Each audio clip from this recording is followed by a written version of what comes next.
London by John Escott. Chapter 1.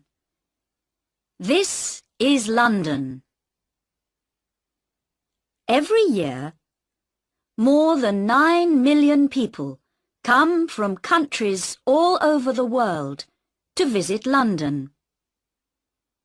They go to the theatres and museums.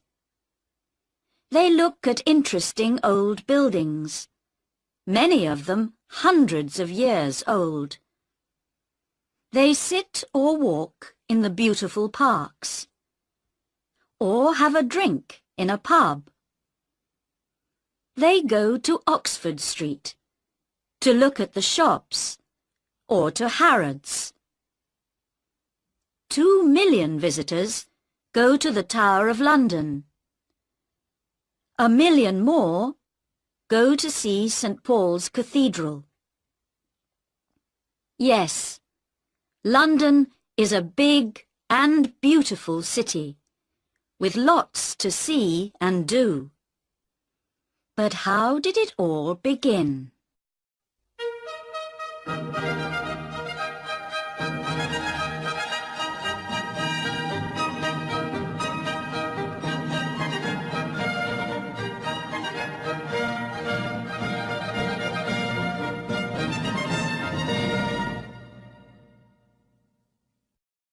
Chapter 2.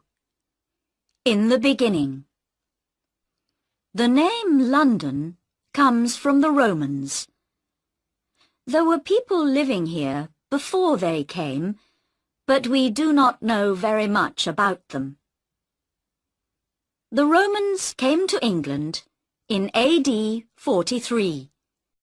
They built houses and other buildings and made a town next to the River Thames. They called the town Londinium. They built a bridge over the river, and ships came up to Londinium from the sea. The town got bigger and bigger. Important new buildings went up, and you can see some of the Roman city wall today, near the Museum of London. It was a rich town, with about 50,000 people living in it. But soon after AD 400, the Romans left Londinium to go back to Rome, and nobody lived in the town for many hundreds of years. The buildings began to fall down. Danish soldiers destroyed more buildings nearly 500 years later. King Alfred was King of England then. He got the Danes to leave London, and his men built the town again. In 1066, William the Conqueror came to England from France to be king. Soon after, he began to build the Tower of London. When Henry VIII was king, in 1509, 50,000 people lived in London again. By the year 1600, there were 200,000, but a lot of them lived in old and dirty buildings. In 1665, 100,000 people died from an illness called the plague. This was called the Year of the Great Plague. A year later, in 1666, there was a big fire, the Fire of London. It began in a house in Pudding Lane, near London Bridge. More than 250,000 Londoners lost their homes in the fire. It destroyed St. Paul's Cathedral and 88 other churches. But the fire also destroyed most of the worst old buildings, and the new houses that went up after this were better for people to live in. A new St. Paul's Cathedral was built between 1675 and 1711. By 1881, more than 3 million people lived in London. Today, more than 6 million people live here. There were 8 million in the 1960s, but in the 1970s and 1980s, people moved out of the centre of London.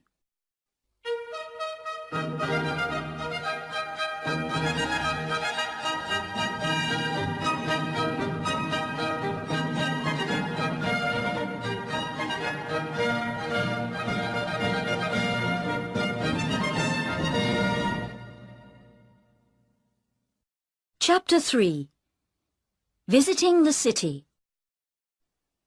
A quick and easy way to get to different places in the city is to use an underground train. The trains run all day and most of the night. Buy your ticket before you get on the train.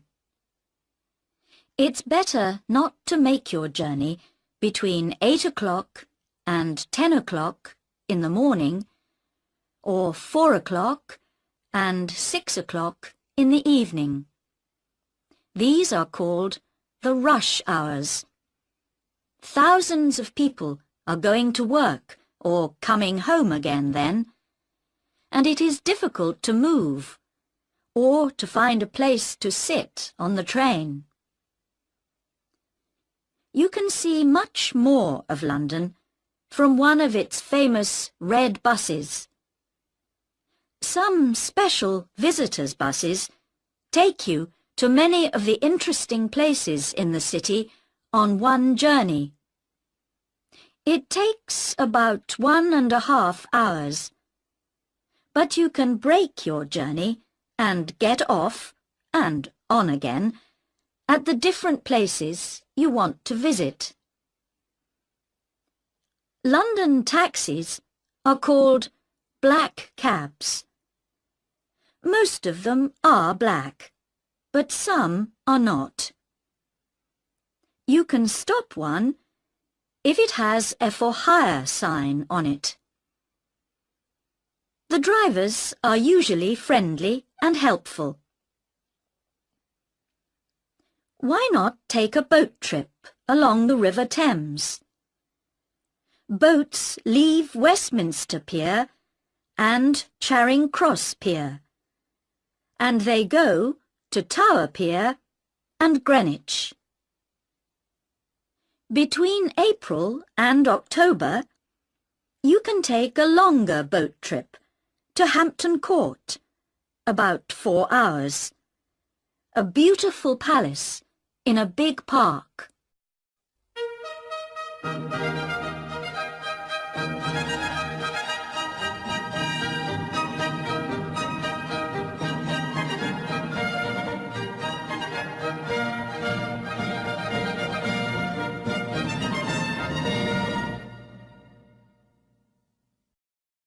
Chapter 4. Some places to go. The Queen has her London home at Buckingham Palace. It is at the end of the Mall, a long road that begins at Trafalgar Square.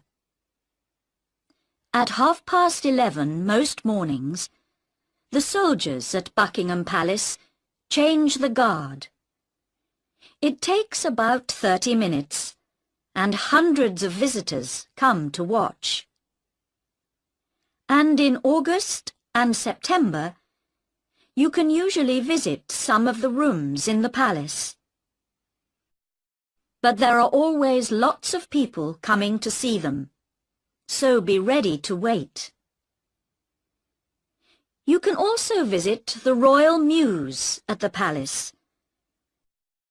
This is the home of the Queen's horses and coaches.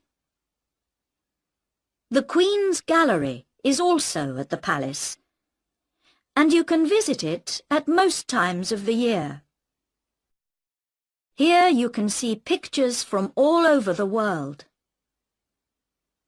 The Tower of London is now a museum, and one of London's most famous buildings.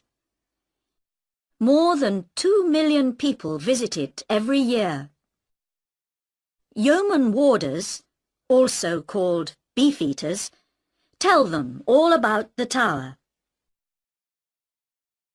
You can see the crown jewels and visit the Bloody Tower and the White Tower. Or take a walk round the wall and perhaps see one of the tower's famous black birds, the ravens. Tower Bridge is near the Tower of London. It is one of the most famous bridges in the city and first opened in 1894. St. Paul's Cathedral is not far away, on Ludgate Hill. It was built by Sir Christopher Wren after the Fire of London. Wren built more than 50 London churches. Visitors can go up to the Golden Gallery to look across London.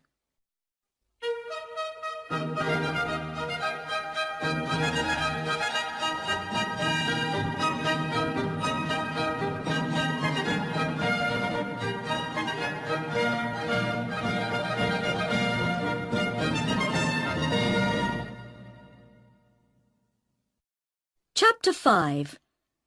Westminster. Westminster Abbey is more than 900 years old and is a very famous London church. After William the Conqueror, every king and queen of England was crowned king or queen here. The Houses of Parliament are near Westminster Abbey. This is the home of the British government. The clock, high up on the building, is called Big Ben. The Prime Minister, the head of the British government, lives at 10 Downing Street. Walk along Parliament Street to Whitehall, past the government buildings, and you can see the little street on your left. Parks and gardens. When you are tired of looking at buildings, you can sit or walk in one of London's beautiful parks. Hyde Park has a lake in the middle called the Serpentine, and you can take a boat out on the water. It is a good place to get away from the crowds and the noise of the city. You can listen to the speakers at Speaker's Corner near Marble Arch. People from all over the world come and speak here. You can ask a speaker some difficult questions if you like, or you can stand on a box and speak to some of the listeners. Kensington Gardens is next to Hyde Park. Here you can see the statue of Peter Pan, the famous boy in the children's story Peter Pan by J.M. Barrie. Regent's Park is the home of London Zoo. The zoo has thousands of birds and animals from all over the world. There is also a theatre in the park. On a summer's evening, you can sit out under the night sky and watch a play by William Shakespeare, England's most famous writer. St. James's Park is next to the Mall. It is smaller, but many people think it is more beautiful.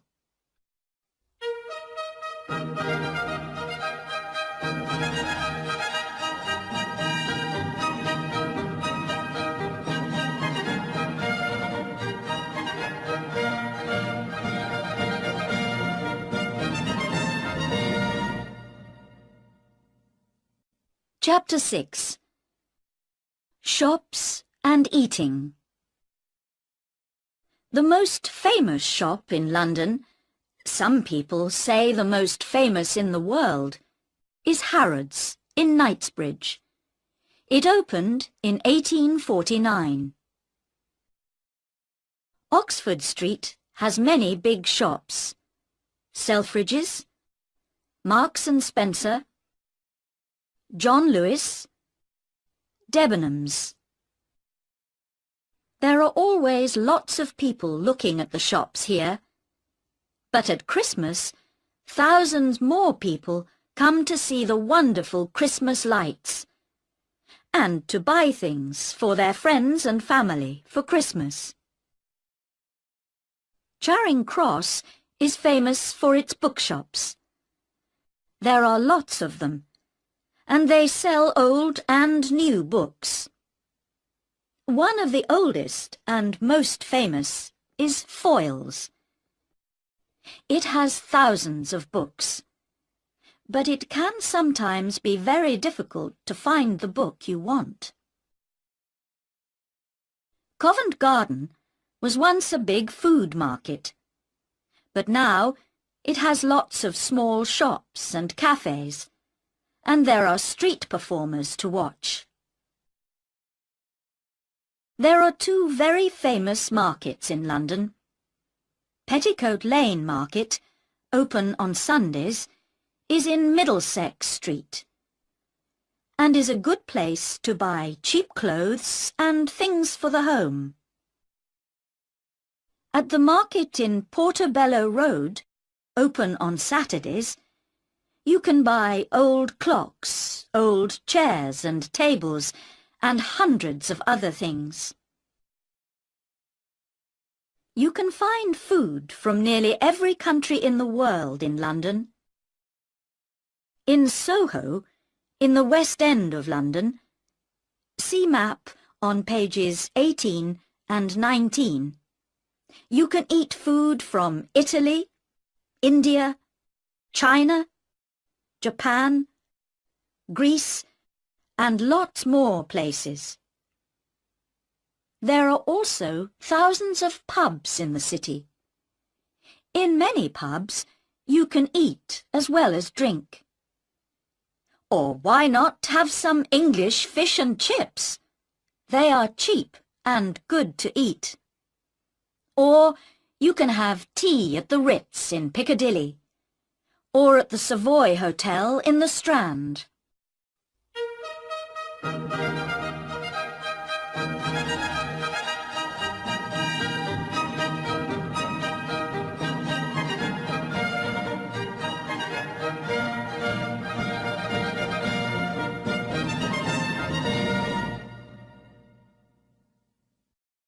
Chapter 7.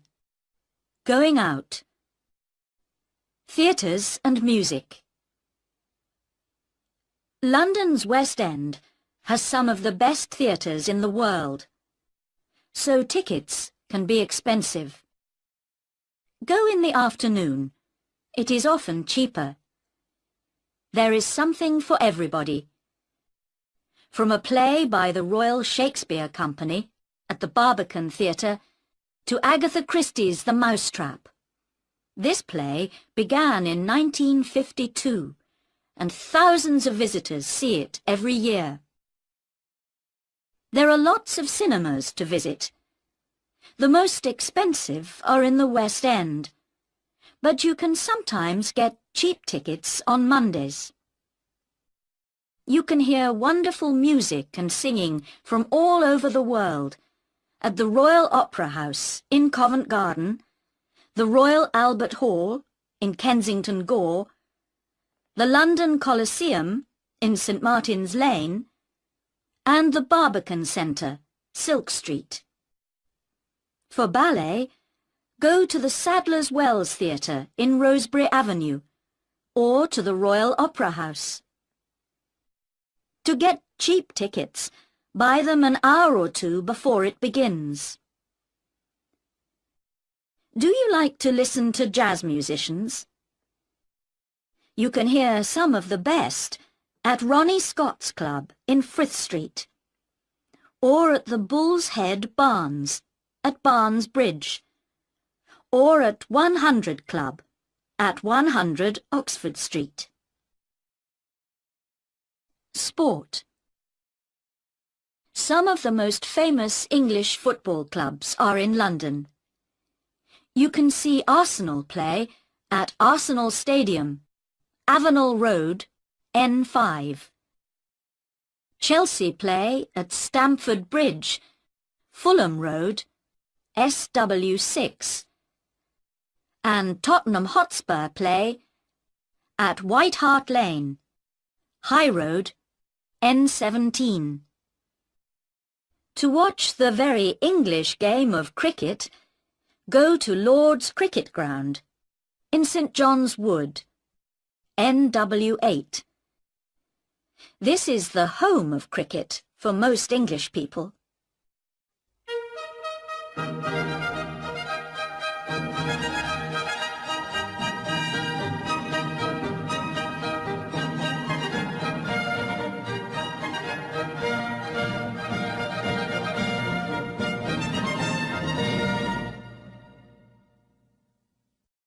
Chapter 8. Museums and Galleries. The British Museum in Great Russell Street is the biggest museum in Britain. Tickets are free. The Museum of London at 150 London Wall is one of the most interesting museums in the city. It tells the story of London and its people. One more museum that tells a story is the Museum of the Moving Image, MoMI, on the South Bank, under Waterloo Bridge. This tells the story of cinema and television, and there are many things for visitors to see and do. You can act with actors on a film set, or you can read the news on TV. 4 million people visit the National Gallery in Trafalgar Square every year. They come to look at more than 2,000 pictures. Tickets are free. At the National Portrait Gallery in St Martin's Place, you can see pictures of famous people. Tickets are free here too. The London Dungeon in Tooley Street is a museum of horror. 500,000 people visit it every year, but they don't always stay to see it all. Madame Tussauds in Marylebone Road is famous for its people made from wax. You can see famous people from the past and famous people of today. Abraham Lincoln, Mahatma Gandhi, Nelson Mandela, Pavarotti, Marilyn Monroe, Charlie Chaplin, Sylvester Stallone. And in the Chamber of Horrors, you can see some very bad people.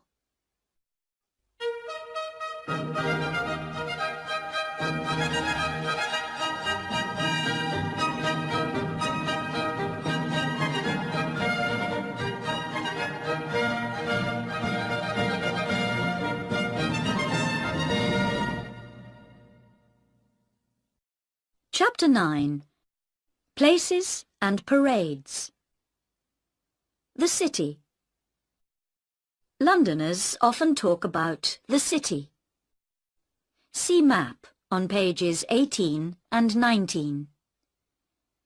They are talking about the oldest part of London, the home of the Bank of England, and many other big offices. About 5,000 people live in the city, and at weekends it feels empty. But between Monday and Friday, nearly 500,000 people come here to work in the banks and offices. Look for the city men with their dark suits and umbrellas. St. Paul's Cathedral is in the middle of the city, and the Bank of England has an interesting museum that you can visit. Also in the city is a very tall building, 60.6 meters high, called the Monument. Christopher Wren built this too, and it stands on the place where the Fire of London began in 1666. Some interesting and exciting days. Every year, on a Saturday morning in June, Foot Guards and Horse Guards have a parade for the Queen. This is called Trooping the Colour. The colour is the flag that the soldiers carry. Thousands of people stand in the Mall to see the Queen and the soldiers go past. The exciting Notting Hill Carnival is on the last Sunday and Monday in August. There are 2 wonderful parades to watch, one on Sunday and one on Monday. And you can see them going through the streets near Portobello Road and Ladbroke Grove. On the second Saturday in November, Londoners can see their new Lord Mayor in the Lord Mayor's Show, a parade from Mansion House, the Lord Mayor's home, to the Strand. The Lord Mayor is the most important person in the city after the Queen. The first Mayor of London was Henry Fitzalan in 1189. They were not called Lord Mayors until the time of King Henry VIII. Big red buses, London policemen, Buckingham Palace, Speaker's Corner, Big Ben, Notting Hill Carnival. These are some of the things you can find in London. But there are many, many more. Come and see.